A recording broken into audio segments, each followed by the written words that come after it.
There's absolutely nothing we can do in situations like this, said the guy on the television interview after an active shooter incident. And I screamed back at the TV because I have a tendency to do that sometimes. Yes, there is. I wrote a giant book about things we can do. I teach courses on what we can do. I talk on the radio. I talk on the TV. I talk on the podcast about things we can do before to prevent these incidents, during to save lives. There are many things we can do. So the whole thought about there's nothing we can do, wrong. And I've told the story before too, where we were talking about an upcoming active shooter class on the university campus, and somebody asked, and it was one of the students asking the captain of the police department, why do we have to go to classes like this? Isn't it your job?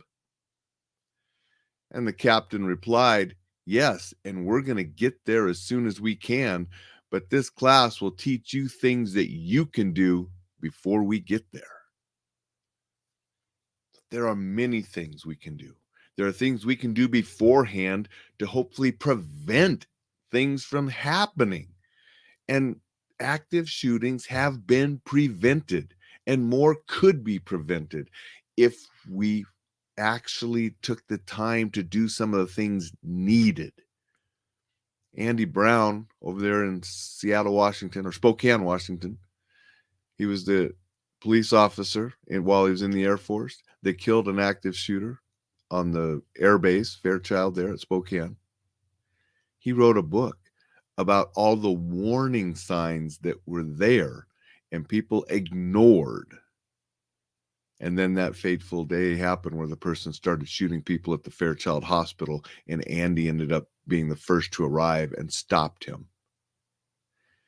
But there were many things that could have been done to prevent that.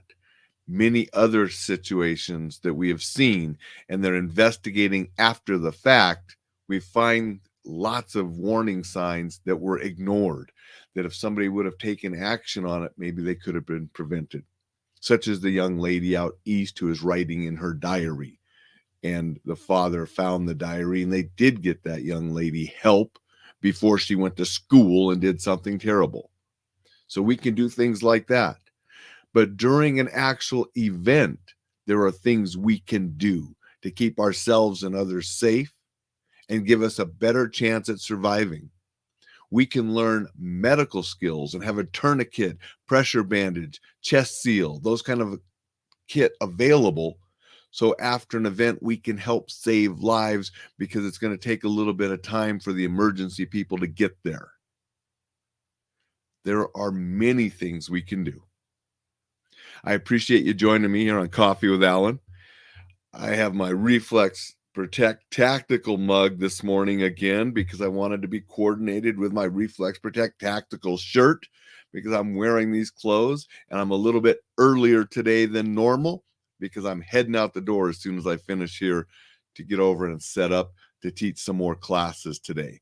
I'll be teaching both active shooter response classes and some effective communication classes. So we're doing 2 classes for an organization today, just like I did Wednesday and did last week. This month has been full of both active shooter training and the effective communication for conflict training. Run both of those through Reflex Protect. And we've been doing Reflex Protect training too, like out in Seattle last Friday. So it's been a great month for training, giving people the knowledge and skills and education to protect themselves and take responsibility for their own safety and the safety of those they care about, so they can do things to stay safe, keep others safe, so we can just enjoy more of life, because that is what it's all about. I'm not going to go in there and scare those people today. I'm going to go in and educate and empower them so they can do more for their own safety, so they can enjoy more, because that's the bottom line. I don't want people scared and cowering and paranoid. I want people alert, aware, happy, and enjoying life and prepared just in case. I want to say good morning to Kellen. Kellen came and said good morning. Appreciate you being here, Kellen. Hope you're having a great start of the day. I'm going to sign off now. I want to remind you, sign up for the newsletter. It goes out this weekend. Get on that newsletter list. Get those newsletters. Lots of great information on staying safe, defending yourself, communication tips sometimes, stuff on being exceptional, and a tip here or there on how to enjoy life more. So get on that newsletter at enjoylifesafely.com. Going to say good morning to Dixon. Dixon's here. Dixon says, hope you have a fun-filled Friday teaching people all this ins and outs of Reflex Protect. And yep, Reflex Protect, communication, active shooter. And I want all of you, like Dixon said, to have a fun-filled Friday. And I will see you tomorrow.